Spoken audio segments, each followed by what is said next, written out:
Now student section C start होता है, 4 marks, यानी फर्स्ट क्वेश्चन है आपका factorize x cube minus 6x square plus 11x minus 6। तो इसको ट्रायल एंड एरर मेथड से करना है, तो आइए इसको सॉल्व करते हैं। तो स्टूडेंट देखिए क्वेश्चन मैंने लिख कर रखा है फैक्टराइज इज पॉलिनोमियल। अब यहाँ कांस्टेंट हमारा क्या है 6, तो इसके फैक्टर्स लेंगे।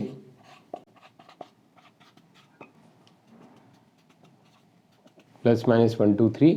अब ट्रायल एरर मेथड से पहले हम 1 को पुट करेंगे, एक एक करके पुट करेंगे और जिससे कि 0 आ जाए। Put x is equal to 1, तो p1 यानी कि ये अगर पॉलिनोमियल को हम px सपोज कर रहे हैं तो p1 क्या होगा, x की जगह पे 1, देन माइनस 6 x की जगह पे 1 प्लस 11 इंटू 1 माइनस 6।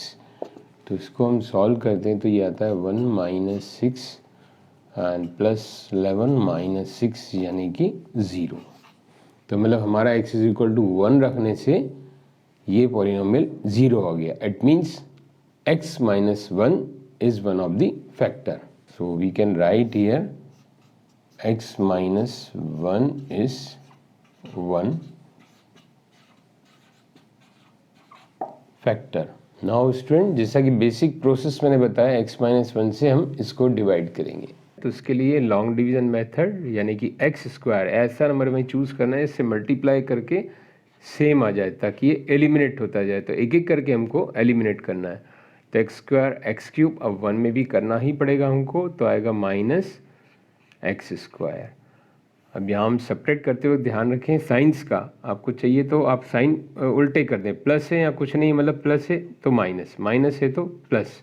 तो इसको सेपरेट करेंगे कैंसिल, इसको सेपरेट करें तो देखिए क्या आएगा, माइनस 6 प्लस 1 तो माइनस 5x स्क्वायर, क्योंकि बड़े का साइन आएगा, बड़े का साइन माइनस है। ये एज इट इज़ आएगा 11x और ये एज इट इज़ आएगा 6। नाउ स्टूडेंट हमको यहाँ पर क्या चाहिए, माइनस 5x स्क्वायर। तो इसके लिए हम क्या करेंगे, यहाँ माइनस 5x, तो minus 5x into x minus 5x square and minus 5x into minus 1 plus 5x। अब यहाँ हम सेपरेट करें यानी साइन उल्टे कर दें तो ये प्लस और ये माइनस, तो ये हो गया कैंसिल। 11 में से 5 गया 6, तो 6x और माइनस 6। नाउ हमें 6x को एलिमिनेट करना है, तो हम क्या करें, यहाँ पर हमें x से मल्टीप्लाई करके इस 6 को लिखना पड़ेगा, तो यहाँ प्लस 6। तो देखिए स्टूडेंट यहाँ मैंने माइनस लिया था क्योंकि मुझे माइनस चाहिए था, अब यहाँ प्लस 6x है तो ओनली प्लस कर रहा हूँ मैं। 6x माइनस 6 को मल्टीप्लाई किया x में, फिर 1 में ये आ गया। अब सेपरेट करें इसको तो पूरा ही कैंसिल होगा, ये माइनस और ये प्लस, तो रिमाइंडर 0। रिमाइंडर जब भी 0 आ गया तो इट मीन्स क्या हुआ, डिवीज़न कंप्लीट हो गया। अब देखिए स्टूडेंट हम क्या करेंगे, ये जो क्वोशिएंट आया है इसको फैक्टराइज करेंगे। तो कैसे फैक्टराइज करेंगे, मिडिल टर्म स्प्लिटिंग से। तो हम क्या करते हैं मिडिल टर्म में, first term and last term लिखते हैं। बीच की टर्म को ऐसे 2 नंबरों में बांटते हैं जिनका सम या सब्ट्रैक्शन करके ये आ जाए, लेकिन यहाँ पर हमारा सम आ रहा है minus 2x minus 3x 5x, और इसको मल्टीप्लाई करें तो फर्स्ट एंड लास्ट का मल्टीप्लाई आ रहा है 6x स्क्वायर। अब इसमें हम पेयर ले लें, एक पेयर ये हो गया, एक पेयर ये, तो इसमें कॉमन क्या है x माइनस 2। अब ये ध्यान रखिए स्टूडेंट, जहाँ जो ब्रैकेट में लिया उसको आप डायरेक्ट x माइनस 2 वैसा के वैसा ही आएगा। अब यहाँ कॉमन ले लीजिए तो ये सेम आएगा, कॉमन ले तो क्या रहा है यहाँ माइनस 3, या आप डायरेक्ट चाहें तो इसमें माइनस 3 कॉमन लेंगे तो x माइनस 2 ही बचेगा। यहाँ जब भी आप कॉमन लेंगे तो ब्रैकेट में वही आएगा जो हमने यहाँ लिखा है। अब ओवरऑल पूरे में कॉमन क्या है, x माइनस 2, तो x माइनस 2 लिया यहाँ से तो x, और यहाँ से भी लिया तो माइनस 3। तो ये हमारा फैक्टराइजेशन इस क्वेश्चन का हो गया। तो नाउ स्टूडेंट आंसर हमारा क्या आएगा, एक तो ये फैक्टर्स हो गए और एक पहले निकाला था x माइनस 1, तो हमारा आंसर क्या आएगा, x minus 1, x minus 2 and x minus 3। ये 2 फैक्टर और जो पहले निकाला था 1 फैक्टर, तो this is our answer. C section का नेक्स्ट 12 क्वेश्चन देखिए स्टूडेंट, ये क्वाड्रिलेटरल का है। Parallelogram ABCD PNQ taken on diagonal BD such that DP equal to BQ, DP and BQ equal हैं। तो आपको प्रूव करना है पहले triangle APD congruent to CQB second part में A P equal to C Q, then third part में triangle A Q B congruent to triangle C P D. So student देखिए diagram मैंने यहाँ पर बना के रखा है। फर्स्ट पार्ट अपना है A P D congruent to C B Q. तो देखिए स्टूडेंट ए पी डी ये ट्राइंगल आपको दिख रहा है और ये ट्राइंगल दिख रहा है। इन दोनों ट्राइंगल्स में हम देखें तो ये दोनों एंगल्स इक्वल हैं। क्यों है इक्वल? Alternate angles. तो इनको हम लिख लेते हैं और इनको नेमिंग अगर 1 और 2 दे दें तो हमें बहुत इजी रहेगा। Proof angle 1 equal to 2 because alternate angle, ये लाइंस दोनों पैरेलल हैं तो ये क्या है? Alternate angle. तो आपको ब्रैकेट में लिखना है। देन इसके बाद देखिए स्टूडेंट ये साइड दी हुई है जो गिवन में डी पी और B Q, D P equal to B Q, ये छोटी साइड देखिए ट्राइंगल की। तो we will write D P equal to B Q. Reason क्या है? गिवन इन द क्वेश्चन, ये लिखना है आपको। देन ये दोनों साइड्स इक्वल हैं। क्यों इक्वल है? पैरेललोग्राम की अपोजिट साइड्स। तो A B equal to B C. तो ये किससे हो गया स्टूडेंट? देखिए ध्यान से, साइड एंगल साइड। तो हमारे ये ट्राइंगल आ गए ए पी डी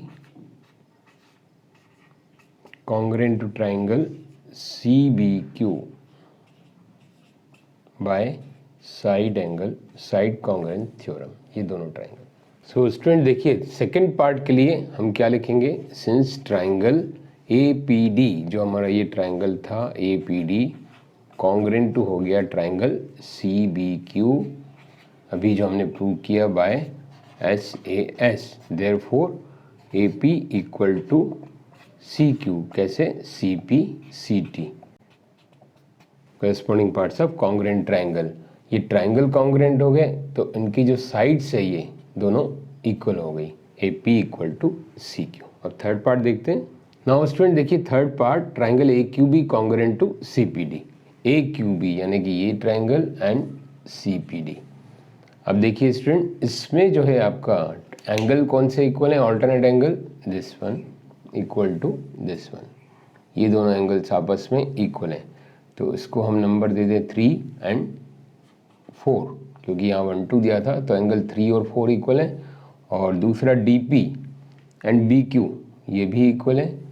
एंड तीसरा ये साइड्स अपोजिट इक्वल है। तो तीनों और दोनों ट्राइंगल कॉन्ग्रुएंट हो गए बाय एस ए एस। तो इसको हम लिखें angle 3 equal to 4 alternate angles. Okay student, then side A B equal to C D, A B equal to C D opposite sides of parallelogram. And D P equal to B Q, D P equal to B Q given है question में। तो देयरफॉर triangle कौन से? A Q B congruent to triangle C P D, वही same congruency by S A S congruency rule. Now student let us move to the last part of the question paper, case study question. तो part 1 में 13 question में दिया हुआ है जिसको मैं briefly समझा देता हूँ। उसमें दिया गया है कि आपके पेरेंट्स आपको फेयर में मेले में घुमाने ले गए, तो आपने बहुत टॉयज देखे बट उसमें से एक रूबिक क्यूब लिया और आपने पसंद की स्ट्रॉबेरी आइसक्रीम।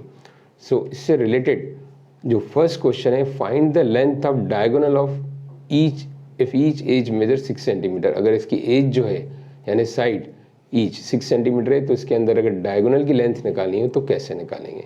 और सेकंड पार्ट में दिया है स्लैंट हाइट निकालनी है इस आइसक्रीम कोन की, रेडियस और हाइट गिवन है। आइए इसको सॉल्व करते हैं। सो स्टूडेंट देखिए केस स्टडी 1 13 क्वेश्चन के फर्स्ट पार्ट में दिया है रूबिक क्यूब। रूबिक क्यूब का जो एज है वो कितना दिया है देखिए स्टूडेंट 6 सेंटीमीटर। तो डायगोनल की लेंथ निकालनी है, मतलब इसके अंदर एक डायगोनल अगर हो तो उसकी लेंथ क्या होती है? बिल्कुल सिंपल एक फार्मूला है a√3। मीन्स एज a है और √3 के साथ आप कंबाइन करके a√3 लिखेंगे, that is the length of diagonal. मतलब हमारा आंसर क्या हो जाएगा? 6√3 centimetre length of the diagonal.